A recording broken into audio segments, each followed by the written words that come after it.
Greetings, dear listeners. Today we have a return guest, Jordan Castro. Jordan is a writer and the deputy director of the Cluny Project, a sort of think tank for cultural entrepreneurs based in Washington, D.C. The first time Jordan came on our podcast, it was to talk about his first novel, which was titled The Novelist. That book covers a few hours in the life of a blocked writer as he goes about his day, struggles to get to work, dodges internet distraction, goes to the bathroom, and walks his dog.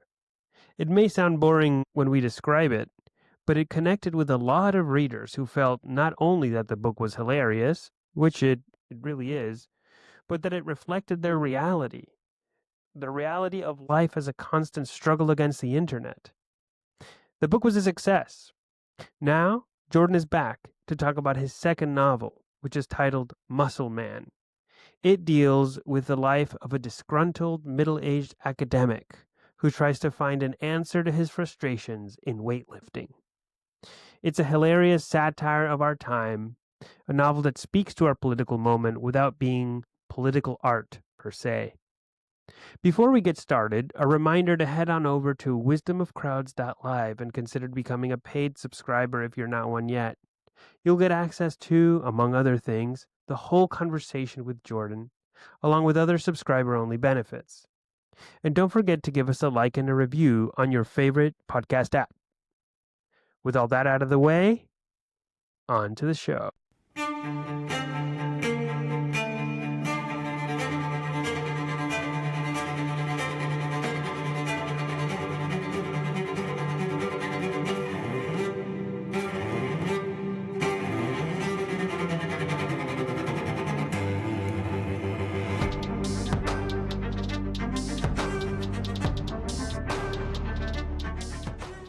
We have a treat for listeners and viewers today because we don't usually have a novelist on, much less so an acclaimed novelist. But we have Jordan Castro, whose second novel just came out. It's called Muscle Man. I actually have my own special copy right here. For those of you who are watching, this is what it looks like. It's a wonderful cover. His first novel was called The Novelist. It came out 2 years ago, Jordan? I think in 2022, although I'm really bad with dates. Okay. 2022, I think, yeah. Okay, cool. We'll take your word for it. 2022. And It's easily Googleable. yes, indeed. And we actually had Jordan on to talk about that novel last year, and we'll include a link in the show notes if you guys like this episode so much and you want more Jordan. We'll have another hour and a half of him in that previous episode. That was a really good one, too. So I want to start with a sort of general scene setting question.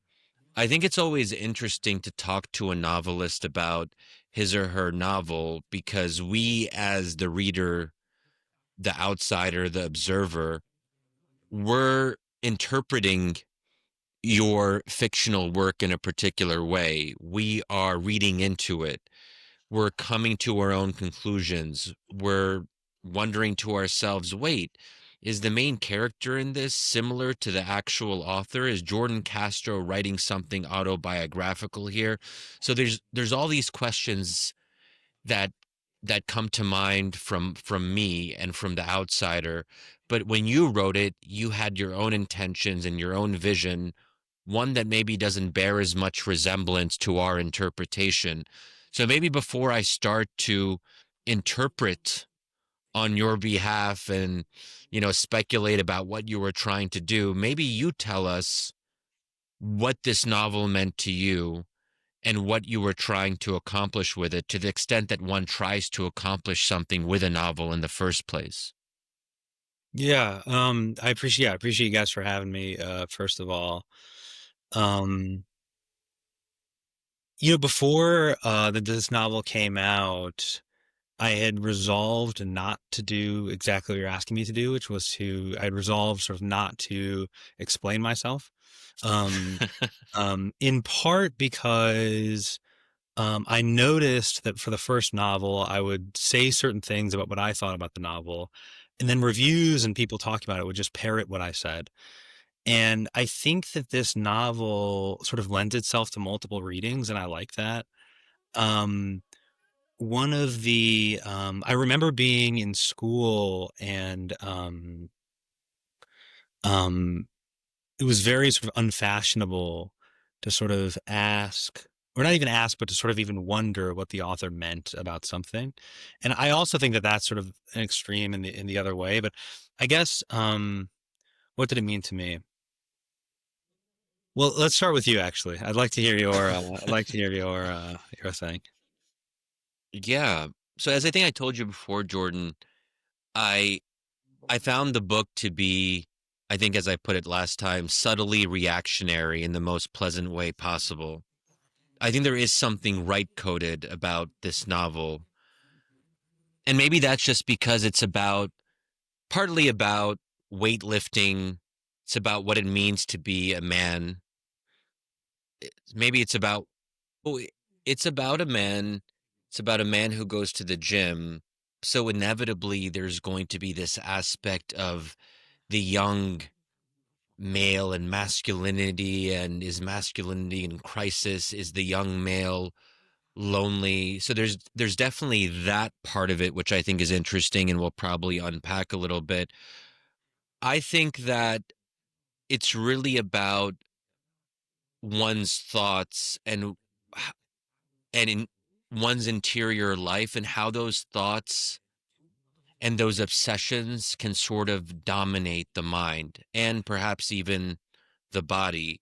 Because in the book we're sort of we're observing and listening to the main character, whose name is Harold. We're listening to his internal thoughts nonstop. The book takes place over the course of several hours in one day, and he is just constantly in his own mind. And so I think there's something there about how to get stuck in one's mind and how to try to unstuck one's mind. And you do that perhaps by going to the gym. But I could say more, but let me just put that out there and see how you respond to it. Sure. Yeah. Well, I thought of something actually to answer your first question as well, which is Okay. that I always sort of hope that the fiction that I write is smarter than I am.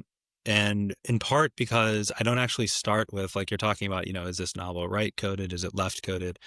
I sort of don't write fiction what I think of as like an ideological mode. I don't start with the end already in mind. And so the way that I write is by basically letting it emerge at first. And so it's not like I sat down with these ideas, like I'm going to write about masculinity in crisis, and I'm going to write about the problem of academia. And it wasn't like, okay, how do I take my ideas and translate them into fiction? It was more like, I write fiction. I have a habit of writing fiction. I normally feel some sort of mysterious sort of impulse to write. And so, maybe that in the case of this novel, it took the form of like writing rants in my notes app or on my laptop, and then, writing the beginning of a sort of gothic story, and then writing character details and so on, and then kind of like weaving them all together over the course of many years. And so it's not like I really start with the idea and then say, how do I instantiate this idea in the particular? It's more that like once a draft starts to take shape, um, I read it as if I'm a reader, and I'm like, well, what's actually happening here? Like, what are the ideas that are sort of present? What are the thematic through lines? Like, what did I do basically? And when I did that, certainly things like, loneliness popped up. Certainly things like, the relationship between the mind and the body, the sort of, all of that was kind of there. And as far as it's a political novel, I'm interested in politics, I think only insofar as they are kind of like the outer layer of something more existential or spiritual, or even like literary or philosophical. Like my concerns are not primarily political. If they were, I would write an op-ed, or I would, take tweets, or I would like, which is nothing wrong with that. It's just like, that's just not what I'm doing, And so it's present and it's certainly present in the novel. You don't think it's possible to write a political novel?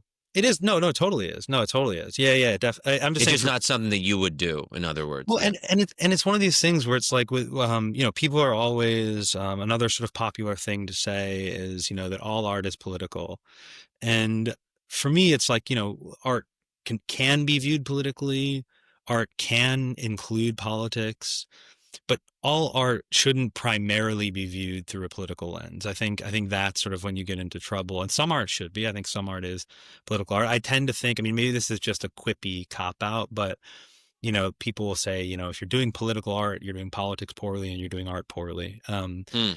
And I think there's some amount of truth in that for sure.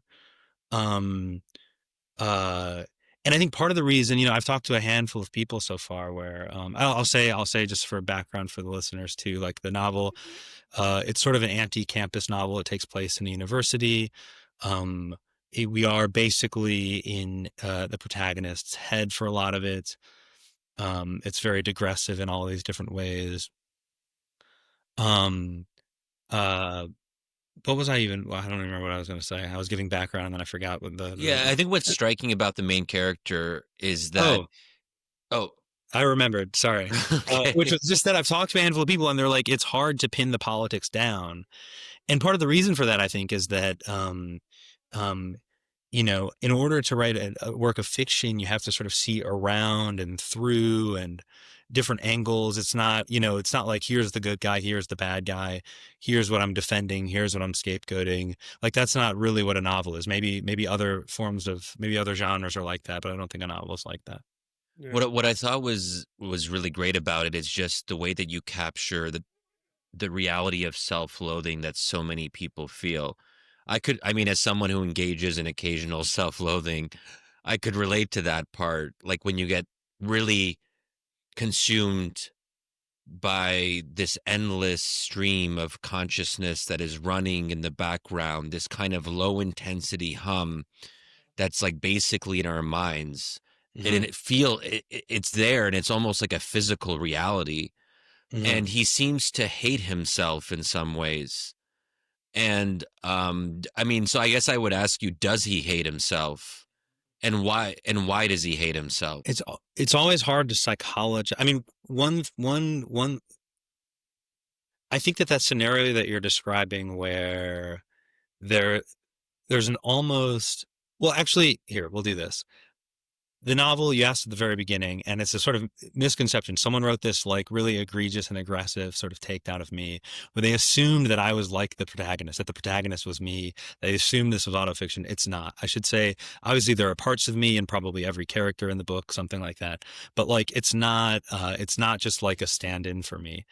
Um, and that being said, I do think sometimes it's easier instead of like psychologizing the character to like talk about my experience or at least things that I've seen, which is that my experience is often that, um, you know, when I'm too wrapped up in my head, or really when I'm too wrapped up in self, I experience it as an almost like physical sensation in the body, like a kind of like oppressive, gnawing, almost like frantic kind of feeling that is basically inarticulate. I'm not, maybe that feeling attaches itself to certain things. Okay, this thing on the internet's annoying. Okay, this person's bothering me. Okay, I'm such an idiot or something like that. It attaches itself to things, but it's mainly like a sort of mental and also physical sensation.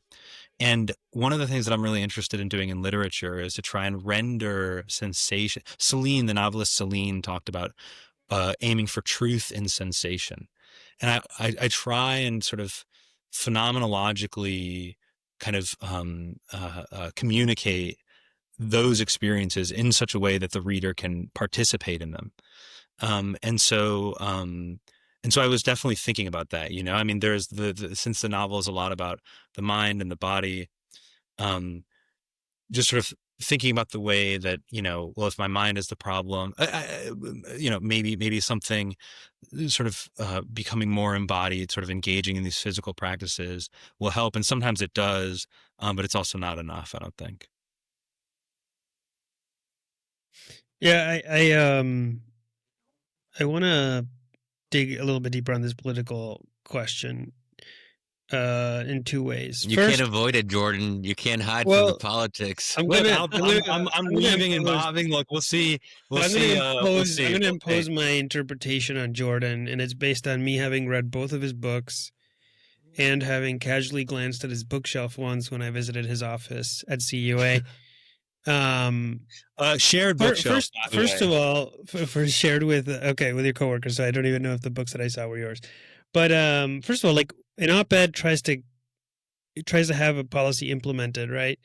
A novel doesn't have that end in mind. A novel is about exploration of some sort, right? So what are you exploring? And the way I see Jordan Castro is he's an explorer of a certain kind of disturbed male or frustrated male. And I think that the fact that in real life we have a lot of frustrated males in the United States right now is one of the reasons why your books are popular, Jordan. But like the tradition that you fall into is not political novels, but it is adjacent to politics. So I think the novel that I saw on your bookshelf, which I think you told me you read 17 times, was Notes from Underground by Dostoevsky, right? Which is like not 17 times, but a lot of times. A lot of times. Maybe more, maybe less than 17. Less than 17. What is it? 7 times 77 is how many times I've read Underground. And that novel is like, for those of you that haven't read it, you should read it. It's like from the 19th century Russia, from before the revolution in Russia, like right before a lot of bad things happened, violent things happened. Some people think they were good things. Most people don't. But it's about frustrated male ego, a civil servant with a crummy job who can't talk to women, who has a bruised ego, whose ego gets bruised very easily just when an aristocrat brushes against him, and he just like obsesses about that. The only woman he can talk to is a prostitute, and there is this whole like which recurs, this sort of idealization of like the good prostitute that finally loves me. It's a kind of a male fantasy. You have there a lot of the themes that are developed later, and I think the American version of this is Taxi Driver, the movie by Scorsese, which I think the writer of that movie, Paul Schrader, read also was inspired by Notes from Underground, and it's about a cab driver who is a Vietnam vet who can't sleep and just drives a cab, and eventually he meets a prostitute that he tries to save. We actually talked about this movie in the last episode. Shadi and Demir did with Jeff Schellenberger about assassinations.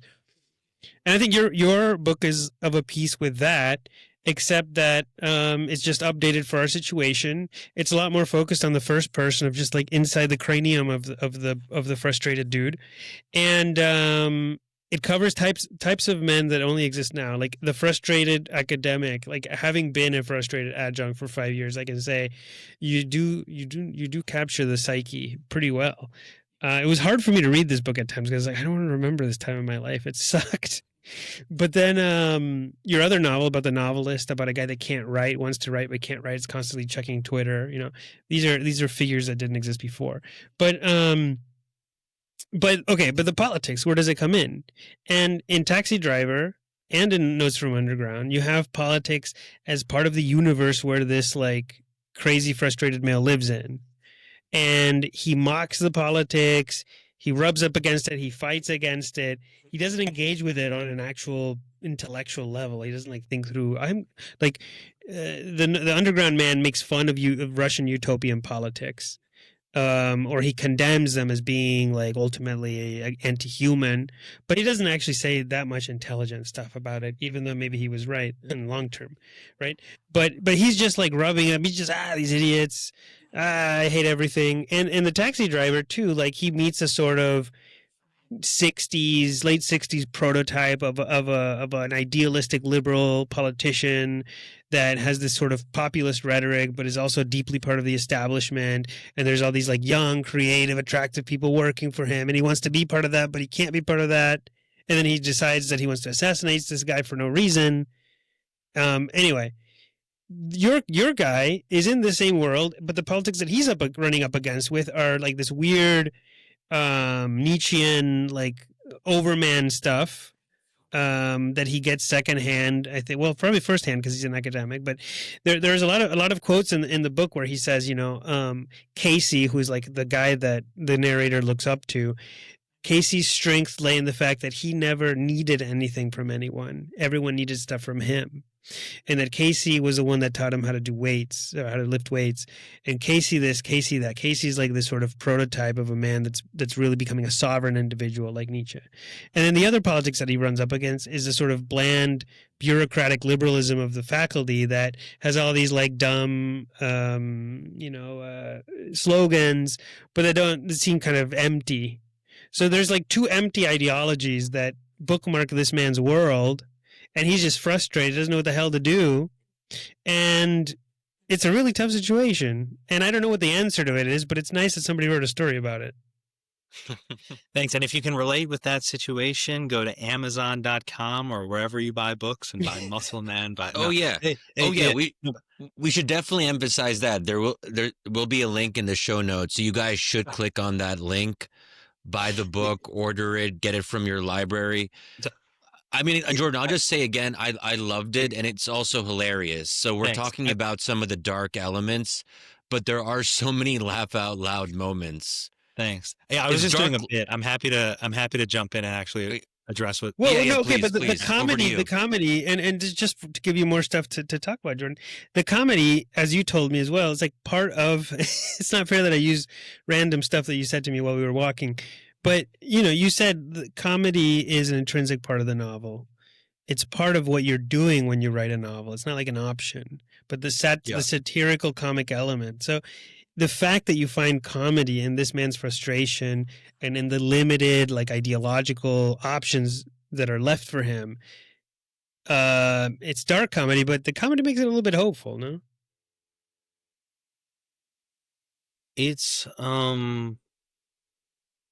yeah, one thing that I've always liked novels that are funny, not like funny haha like silly guy stuff, but like actually funny. I did an event with Brandon Taylor recently in New York, and he said that someone asked about humor in fiction, and he said something like, in fiction, humor is a system of intelligence, which I like, which is that like the humor is kind of like in the world, in the sort of intellectual world of the novel or something like that.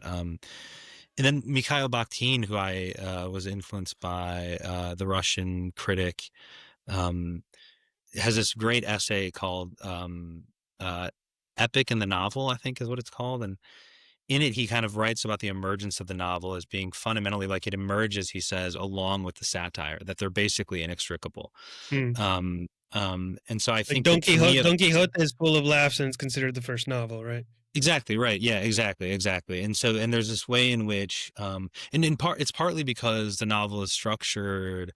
There's a sort of ironic structure to it, which is that unlike the poem or the epic or something where it's just a speaker directly to the audience, the novelist's relationship is a little bit different with, it's not the narrator. He's not the protagonist. It's sort of like triangulated interestingly. And often novels like ironize other genres or satirize other genres. They're, they're connected in that way. So there's all this kind of like, different stuff going on. But I mean, to the point about, I love Notes from Underground, and I actually, maybe I've talked about this before and somewhere, but maybe not here. I don't think we talked about it last podcast, but like I went back to undergrad as an adult and took this great class called, I think it was just called The Modern Novel or something. It was like, and we just read a bunch of modernist novels. And it was my first time reading Notes from Underground. And we get to class and like, I was older than the rest of the students in the class,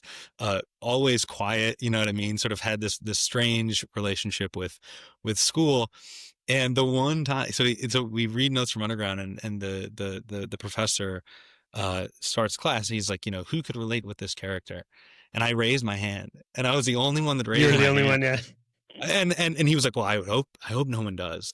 And he like hadn't seen that I had already raised my hand, that is the biggest lie. I can't believe a professor would say that, because what's the point of reading novels if you don't see part of yourself? I mean, I guess that's one. I mean, there are characters. I should correct myself. There are characters I don't see myself in, but sure. You want to explore the nasty parts of humanity, even your own humanity, when you're reading. No? Yeah, I think that's right. I mean, I think that's right. I think, there's also like, I watched King of Comedy for the first time a few months ago, which I Also think is sort of in this, Scorsese, yeah. right, in this tradition. Um, um, Hunger by Newt Hampson, not quite, but similar enough. And, but the thing that, there's a couple of things that interest me about it. Like, one is sort of like you're saying, there's this there are these different ideologies that the protagonist is sort of rubbing up against, and he's frustrated. And I think part of the frustration of the underground man is that he is surrounded by what are basically rationalist or idealistic ideologies that think that the person is fundamentally either rational or good. And or like, maybe in the case of Nietzschean, something like that, strong or vital, or, strong, that there's some sort of quality of a person, that is rational and good. And I think that, sort of novels like that, and the Gothic novel too, which this is sort of a Gothic novel, it sort of tries to sort of poke at the irrationality of people. I think that people are basically irrational, and reason is a part of it, and stuff like that. But one of the things that is so frustrating is, you say, well, people are rational and they're infinitely malleable, and we're going to achieve this goodness and so on. And it's like, especially in a university setting, it's really easy to look around and be like, actually, you guys are totally delusional. You know what I'm saying? Like, you're saying all this great stuff about, equality and kindness and all this kind of thing, but you don't embody any of those things. And so I can relate a bit with the frustration there. But there are there are other ways out besides ideology or politics in one's life. And what's 100%. interesting is that he doesn't seem to avail himself of those other options. So, for Right. example, despite, I don't know if he's a good looking guy or not, but he does go to the gym a lot. So I guess he's fit or whatever, but he doesn't seem to be successful with women. There's no mention of anyone he's dating or any member of the opposite sex in his life. He sees members of the opposite sex at the gym, and he sort of gets in his head about whether or not he should make eye contact with them. And like, wait, if there's a woman who is working out and she goes to the water fountain, should he go to the water fountain next to her, or will that be creepy? I mean, so there's like really funny things like that. And he's always in his head, like wondering what the right balance is. But he doesn't seem to have, he doesn't think about his family, not much at all, really. We Yeah. don't really learn anything about his parents or his siblings. He doesn't seem to really be into sex, but you can correct me if I'm wrong on that. Women are abstractions to him in a way that where physical attraction, oddly enough, just doesn't seem to come into it with him. He comments on like whether one of his colleagues is like pretty, but he never seems to go beyond that. And if someone's in their head all the time, you might think that they're like, they have fantasies or whatever. There aren't really fantasies of that sort. He doesn't seem to be into drugs or alcohol, so he doesn't have those outlets or escapes either.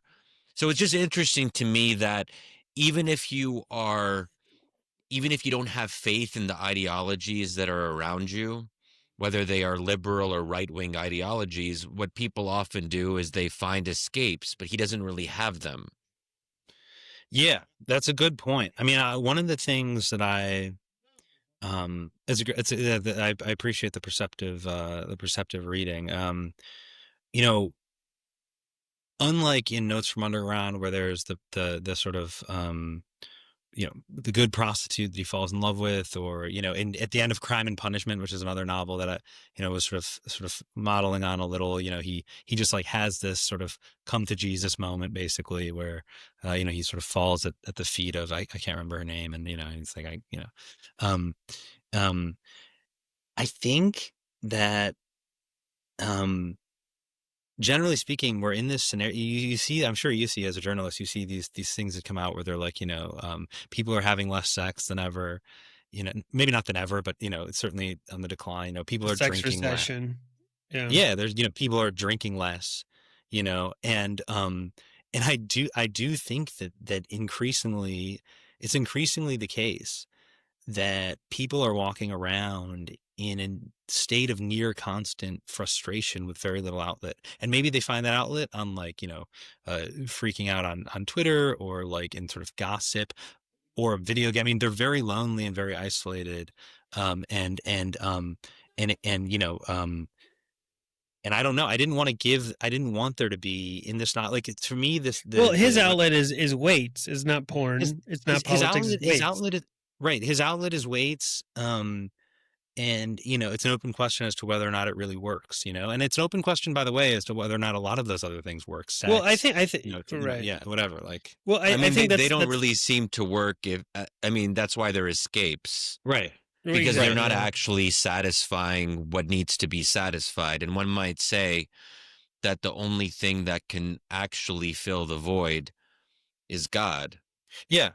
Well, and spirituality or religion. I mean, it's interesting. He doesn't seem to think about religion or have a religion. Well, yeah, the only Christian colleague that he has, he sort of looks down on her, right? He likes, what's her name? Diantha? How do you pronounce her name? Dianth. He likes her, but he says her only flaw is that she's a Christian. But and that means that she's weak in some sense. But I think what's interesting, though, is that you chose weightlifting, not politics or sex or whatever else, as an outlet for your character's frustration. Yeah. And weightlifting is really interesting because there's sort of double valence to it. There's an ambiguity to it, right? On the one hand, it does get you out of yourself, and it does make you focused on other things, some even noble things like strength, like beauty, discipline, right? There's a weird not weird, but I shouldn't say weird, like a good community in the gym. Yeah, and there's a lot of beautiful passages in your novel about just like the different like habits and thoughts of the weightlifter.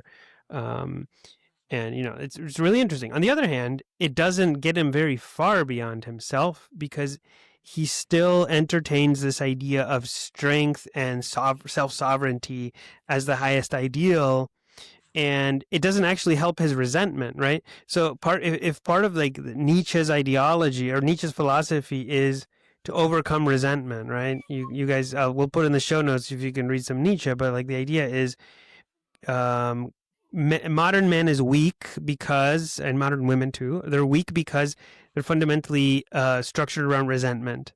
And Nietzsche thinks that Christianity and Judaism and socialism and everything really are different forms of resentment. And what we need is a sort of sovereign individual.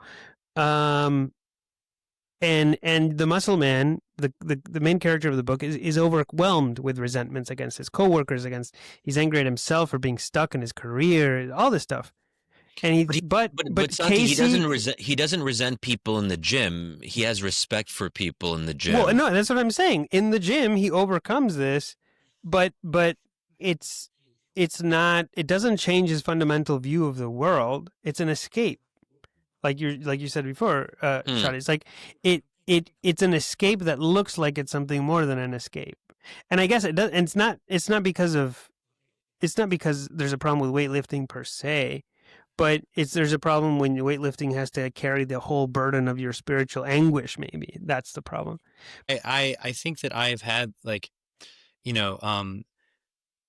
had this experience like over and over again, and I have to relearn it constantly in my own life, which is that you're beset by certain problems, whether they're mental, spiritual, physical, or relational, and then you find something that sort of helps them. And actually maybe even really helps them for a period of time. It can be like some escape, like, I don't know, drugs or sex or, I don't know, fantasy or the internet or, whatever, video game, whatever it is. Or it can be something like, probably something that like seems healthier, like weightlifting or diet or health or, these kinds of, or I don't know, reading philosophy, any of these things, and for a minute, like it works. It's like, wow, like I'm taken out of myself a little. I'm feeling a little better. My depression and anxiety is kind of lifted to some extent, even if it's just for a little while. And so the mistake is always in thinking of these things as ultimate ends. which is for whatever reason what I'm wired to do and what I think a lot of people are wired to do, which is like, this is the thing that's like, this is the answer. I've arrived.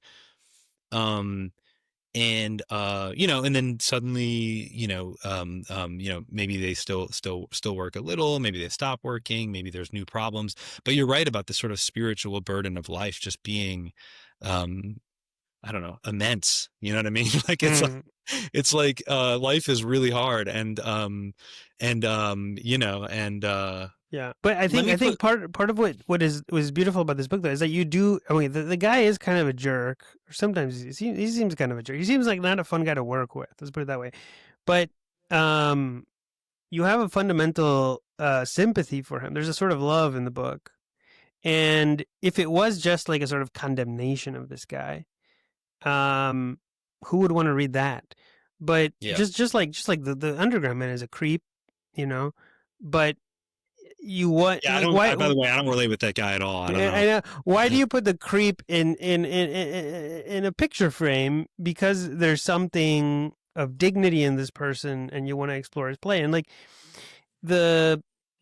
I think this is a problem that we have just like culturally and politically. Like,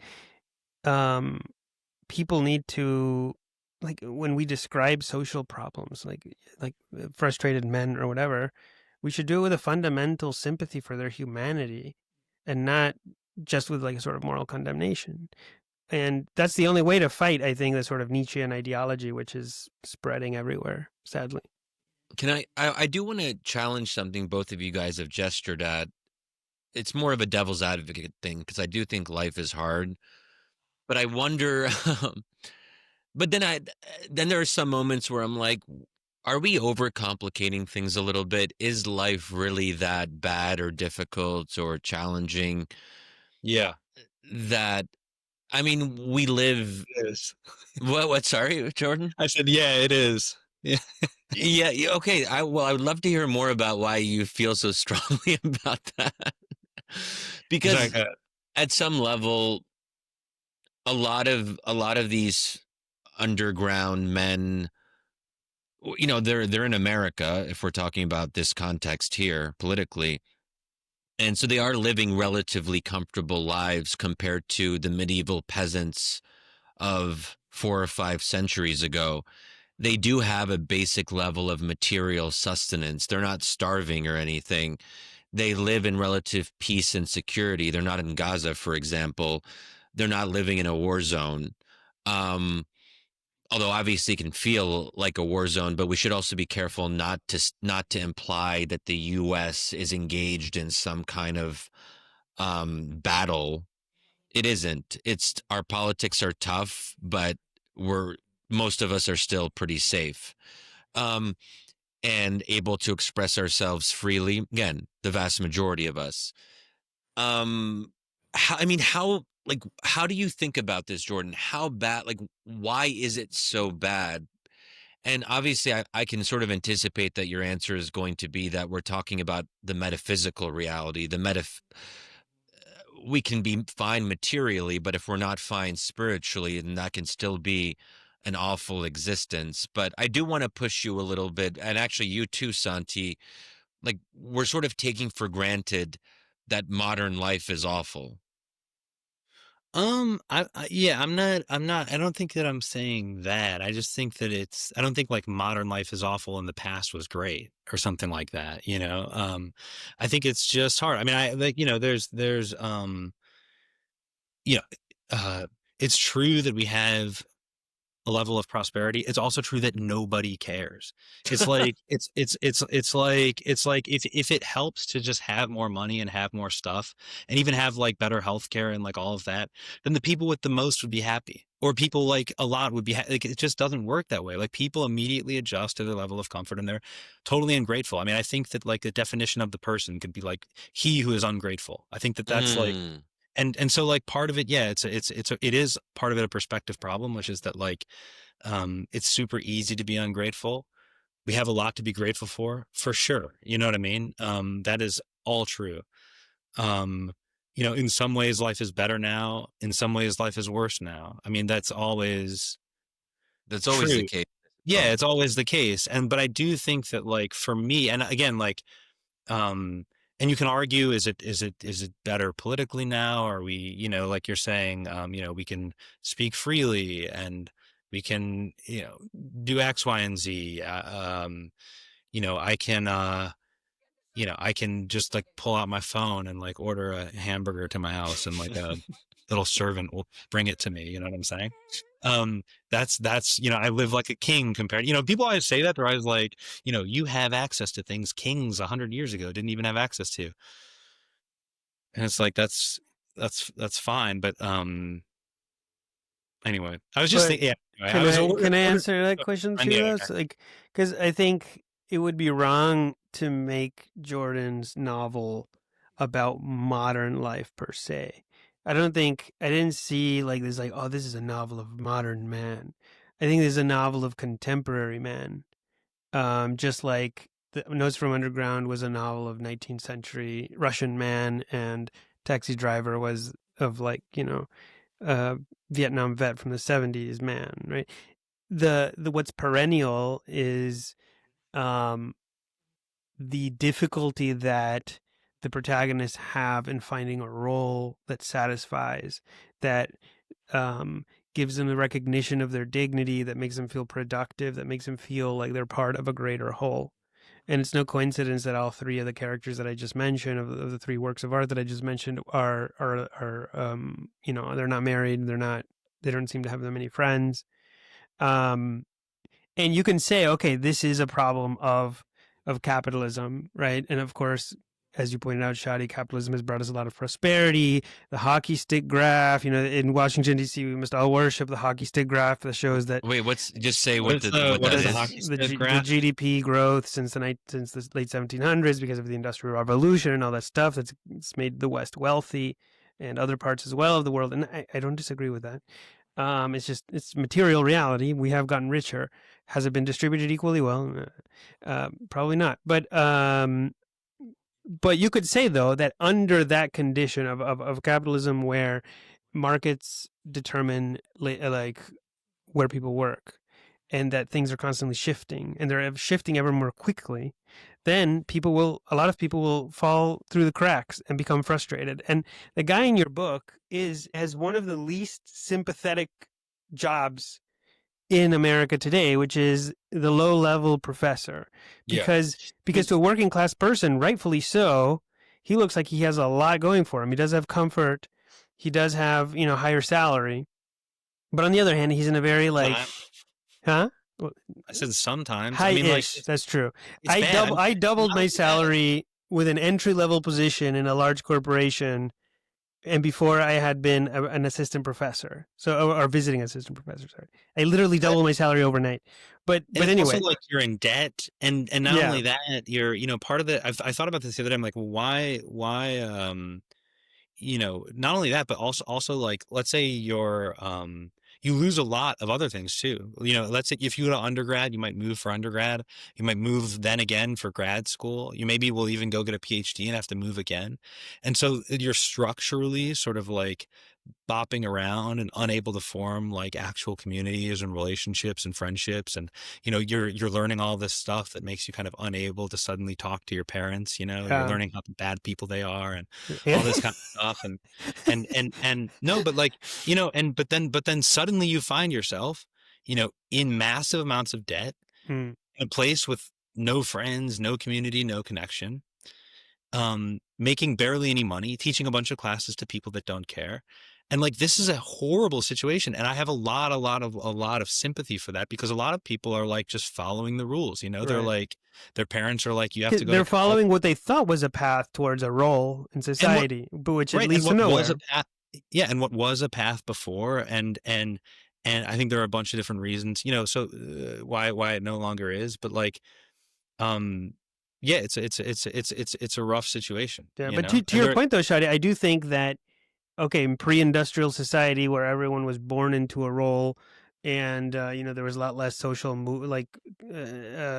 mobility, could you still feel this kind of alienation that we see in Jordan's book? I think so. It would just take a very different form. It's a very different world.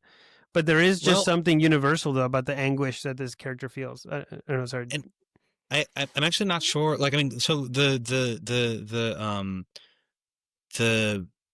resentment, the sort of proper resentment, Oh, you say it in resentment, French. Say it in resentment with a French. fedora. Yeah. Is I think starts with Kierkegaard in his book The Present Age. And one of the interesting things I always think about this is that, and then it's developed by Nietzsche and Max Scheler and all these people, but like one of the things that I think about a lot is obviously there's a lot of good material that has come from the kinds of things that we're talking about. But something else has happened, which is that Kierkegaard, and I think it's the first example in The Present Age when he's talking about resentment, which, by the way, for people, resentment is sort of like a sort of worldview that's then born out of like, maybe I'm incompetent, maybe I'm envious, maybe this and that, and I'm impotent. I can't take my anger out on the person who's the cause. I sort of fester in resentment, scapegoat other people, and construct a kind of labyrinthine worldview, born out of that. And so for Nietzsche, like that's what Christianity is. It's the slave kind of constructing this worldview. Yeah, he thinks that Judaism and Christianity were born out of the resentment of the slave against the nobleman. Yes, yeah. Exactly. But Kierkegaard, the thing that he writes about, I think very compellingly in The Present Age, which is like a scarily prescient book. It's like 100 pages. People should read it for sure. But the thing that he says is, in the past, people would look at the king, they would make fun of the king, but they would know that the king is the king and that they're not the king. And, or he uses also the example of a father and a son. The son might lash out at his dad in anger. The dad might sort of sternly discipline the son, and they might be even mad at each other or even hate each other, but they would still be a father and they'd be a son, and there'd be like these roles that they're in. And now he says, instead of these relationships like father, son, subject, king, what you have are what he calls tensions. And so, and this is partly because we're like confused about who we are. Like I've talked to people, and they're like, we can't let these people rule over us. We have to take the power. And it's like just some guy.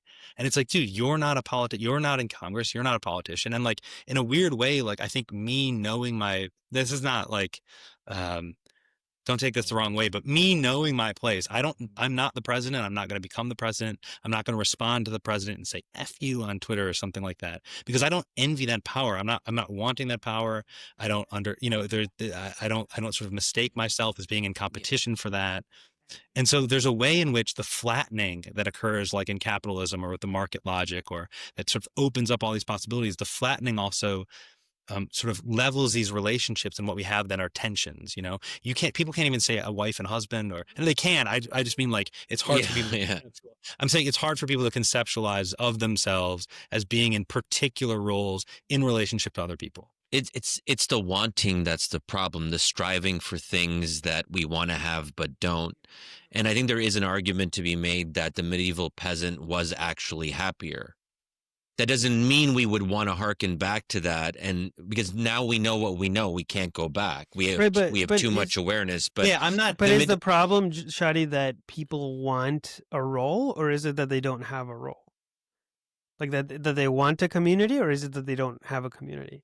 Like I could imagine like destroying those desires inside of me.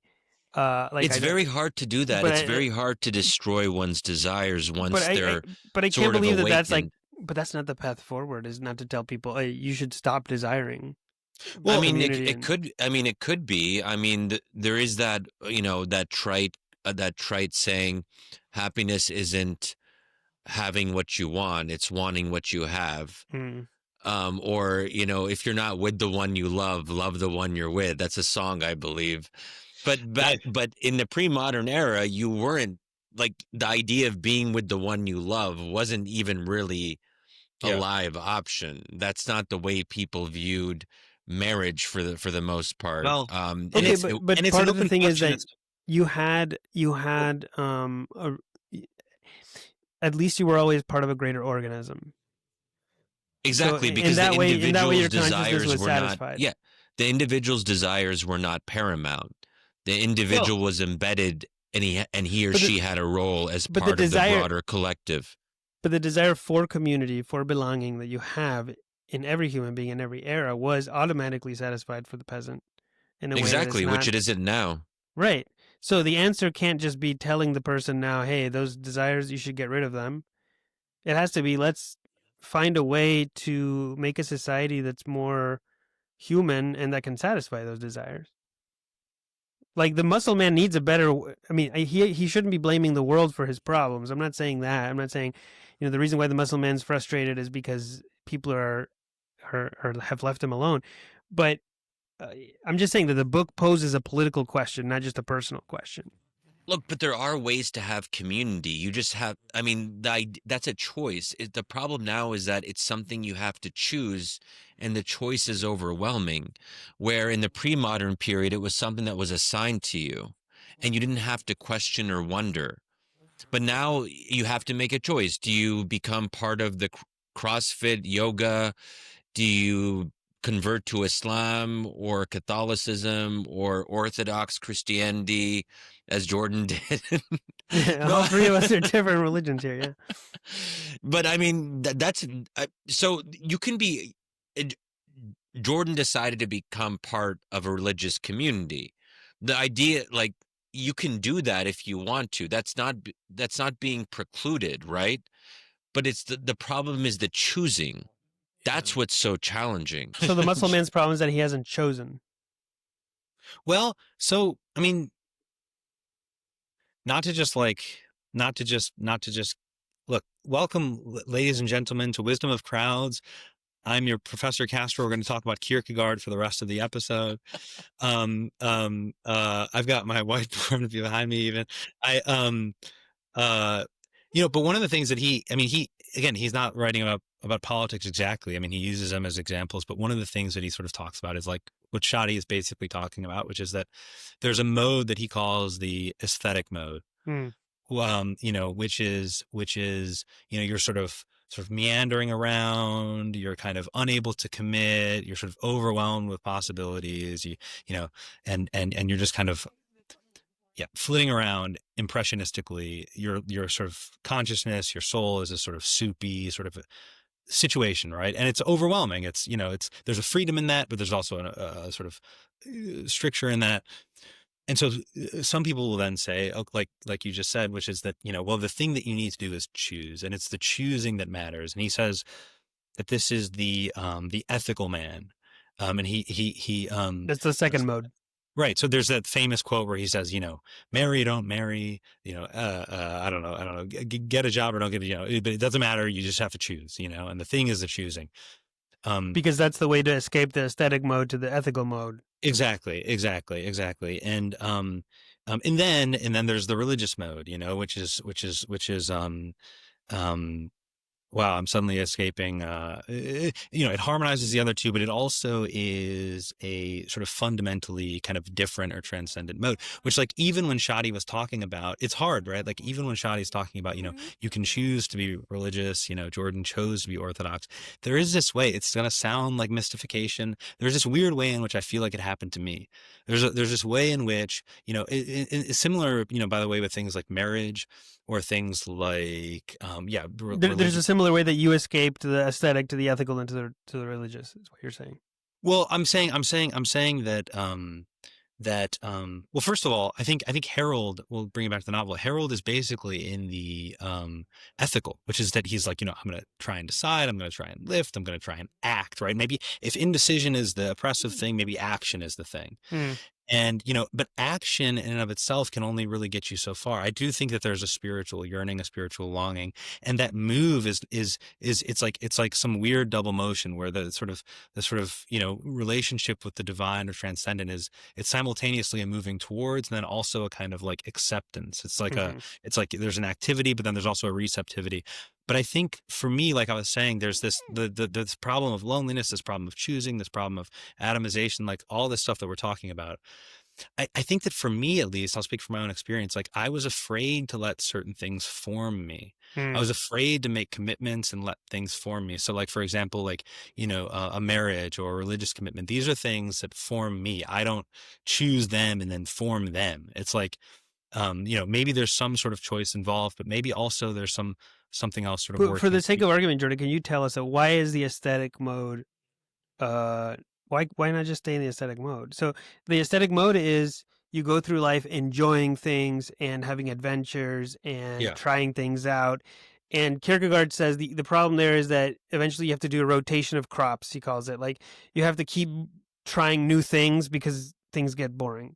Yeah. So you travel or you do this or you do that. But the next mode is when you take up responsibility, you become ethical, right? And he says the easiest way to do that is just getting married. That's the most accessible option. Or you could become a priest, you could do something, become a missionary, but usually just getting married. And then the third one, the religious one, is when you feel called by God individually to do something. Yeah. But just from the first step to the second is hard enough for people. Well, and we've all been stuck in the first one. I think we've all been frustrated young men. But like, why not stay in the aesthetic mode? It seems pretty cool. And plus, as you pointed out, we have a lot of wealth now. We can use TaskRabbit to have servants. Why not stay in the But aesthetic? It doesn't make us happy, Santi. Why not? It's cool. I know that's the question. We thought it would make us happy, but it didn't. And here we are. It just I'm married. I'm in the ethical now. We're having a baby too, so I'm in the double ethical. Congratulations. Yeah. But to go back to marriage, I mean, on the question of marriage, one chooses to get married. I mean, I suppose in some sense marriage can happen to you if you just feel like, oh, this was fated. This is the only person I could have ever been with. But I don't think that's how most people get married. It's hard to say. Santi, when you were talking about the sort of different modes, it's been a long time since I've read Kierkegaard, except for the present age. I read that constantly. But I had this really intense, really involved. The present age and Notes from Underground, just constantly reading books. I mean, kinda. I mean, sorta. I mean, but I essentially.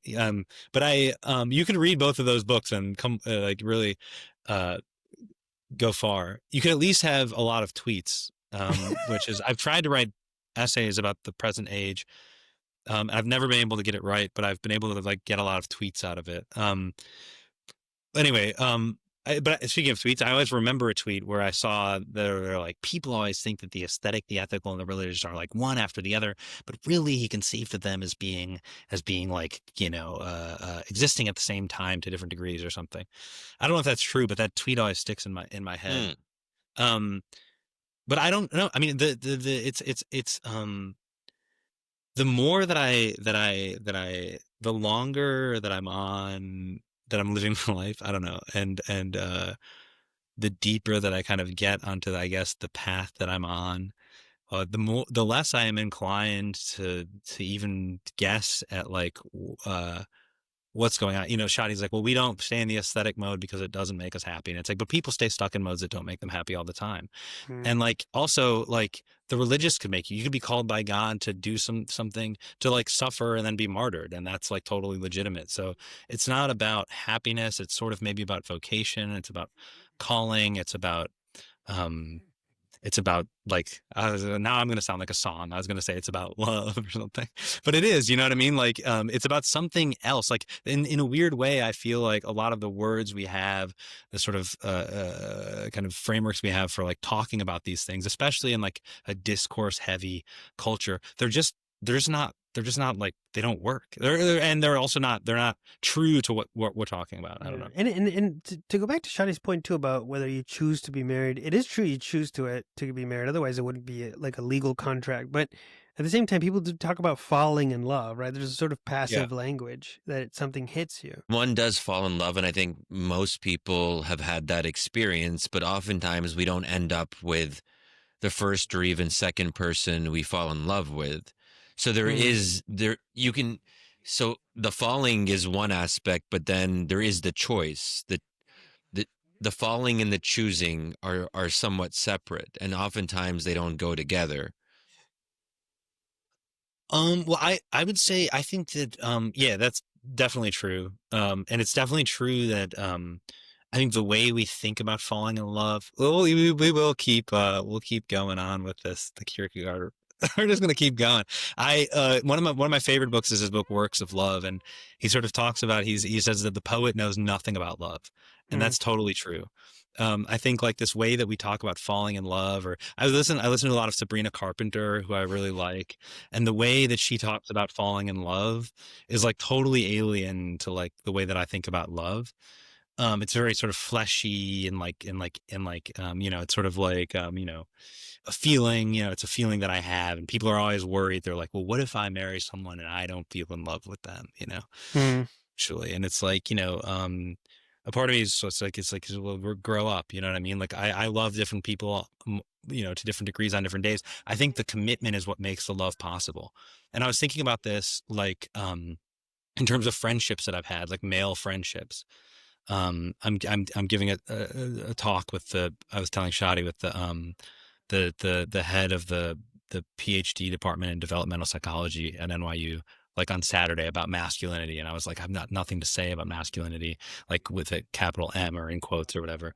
But the one thing that I noticed is like, I have friends that I've had since I was very, very young. Like I talk to my friend Kevin on the drive home from work, like basically every day.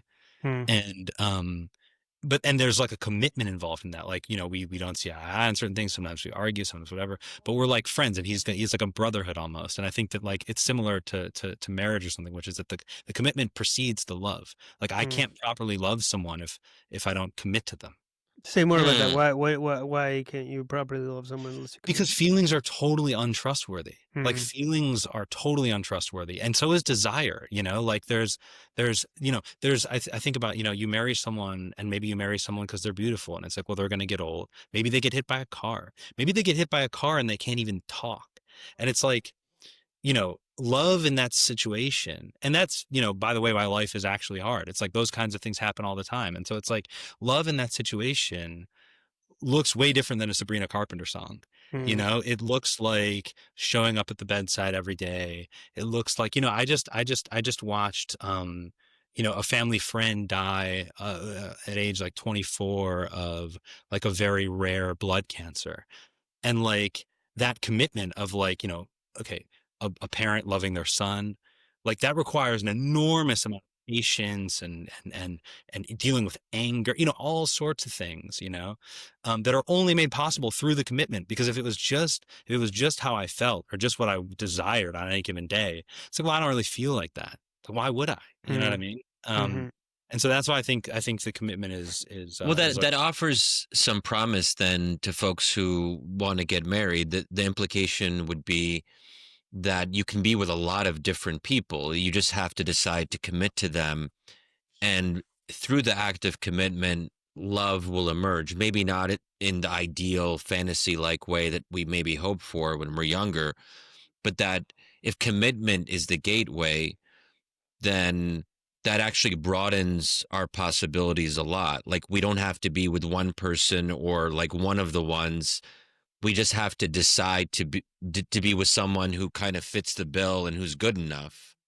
Why do you keep saying we don't have to be with one person? It sounds like you're making some sort of like, what do you mean by that? No, because I think there's the fantasy approach is that you find the one. The one. Yeah. Yeah. I mean, I think of it like almost like, learn.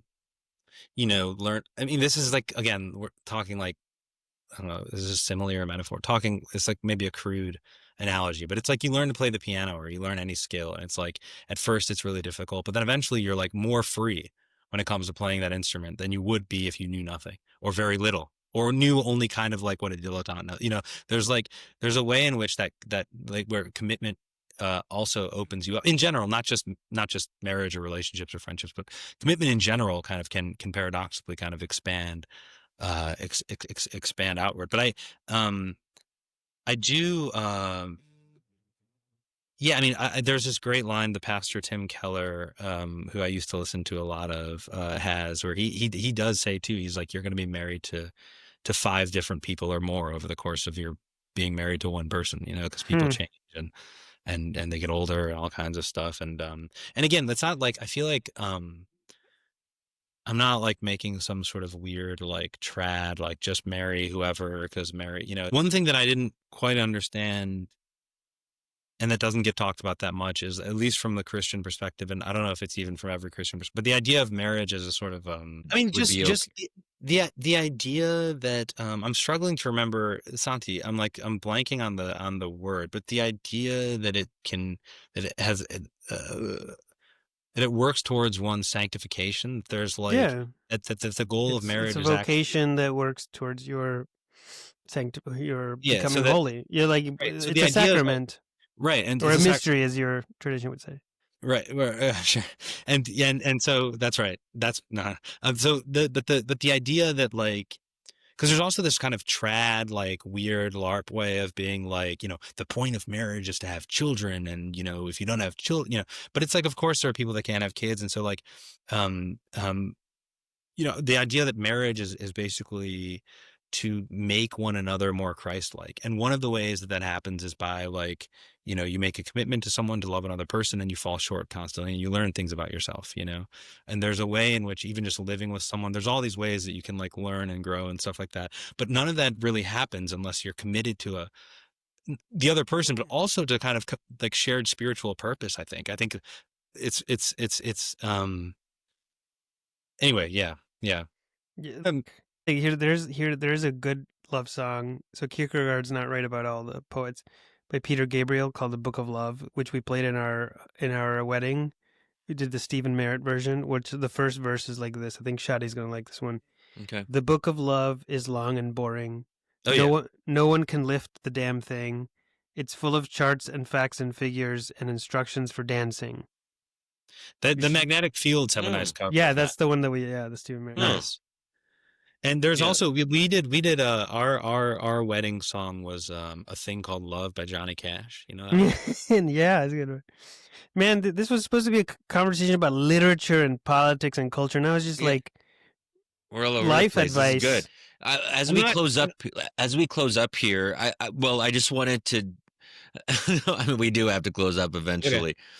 That Well, right now, I mean that's fine. Yeah. Sorry. Oh no, Jordan's warmed Jordan's up on now, a roll. Like, I'm warmed up now. I'm ready to remember, go. Yeah, last year's episode was like 2 hours. Remember, we don't have to go that long, but Yes, sadly, I do have limitations, but I guess I would say on this point, bring it back to your book and to Harold, the main character. Why do you think? What do you think Harold thinks about love and marriage?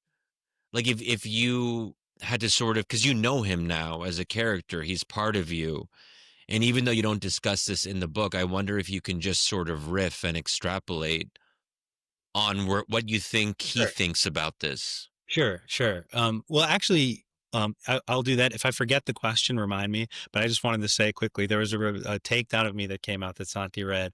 And one of the things that he says in it, he's like, yeah, we get it. Jordan's doing these podcasts. He's, he's doing these interviews and he's like friends of, X, Y, and Z people. And he's married to the writer, Nicolette Pollack.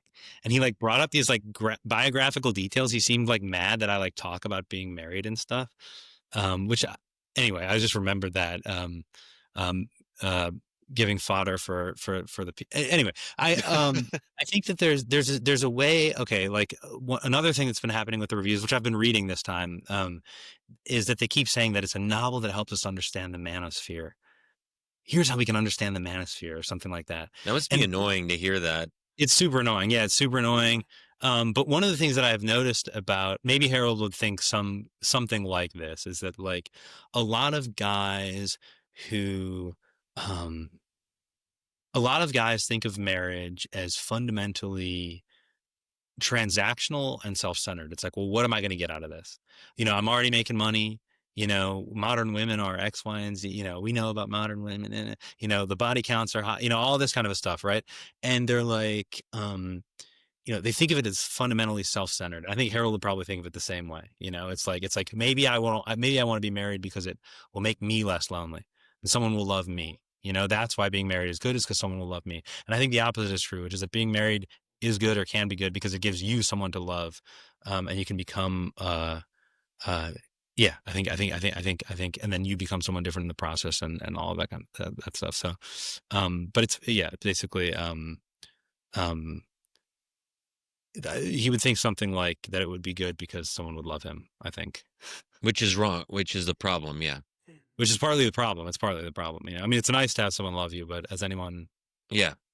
you know, yeah. But why do you think he's not seeking that out? Like, where is he in his search? Is he searching? Has he come to the conclusion that Kierkegaard and others come to, which is go to the second mode? The easiest way is to get married. Is he thinking along those lines? I know I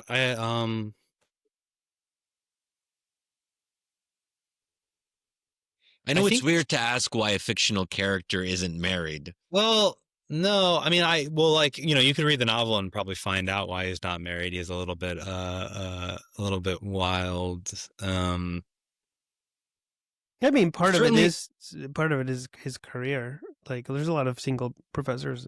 You know, part of it is structural, but part of it is moral. Part of it's probably structural.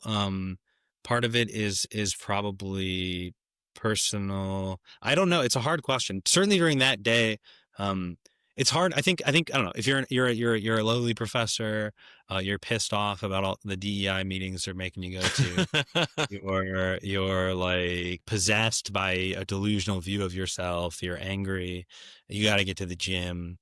You're probably not having much luck with the ladies. I don't know. Probably not even that many thoughts about it over the course of an afternoon like that. Do you think women find him physically attractive? I have no idea. I don't know, man. I'll say that I do think. I mean, there's a line in there. I think I said it maybe at our live thing, but it's that, like, it is true that men generally lift for other men. Like, you know, once you get past a certain level of kind of looking good, or once you get too big, it's like women kind of don't like that. Yeah. Well, look, I think that's a good note upon which to end. We've covered a lot of ground here, so I just want to say thank you, Jordan, for all of that. I mean, this was wonderful. And a reminder to our dear listeners to, if this conversation intrigued you, do consider getting yourself a copy of Jordan's book. It's called Muscle Man. And we will, again, include a link in the show notes so you can just click easily and do your thing. And also check out our previous conversation with Jordan Castro if you enjoyed this, because this is what you'll get more of. I mean, Jordan is so much fun to interview because there's no limits of what you can talk about with him. It's all there in the mix. We just did 30 minutes on marriage or something that was a little unexpected. Yeah, exactly. So thanks, Jordan, and great to talk to you. Yeah, no problem. Yeah, thank you. Thank you, I appreciate Jordan. it. Beautiful. Thanks.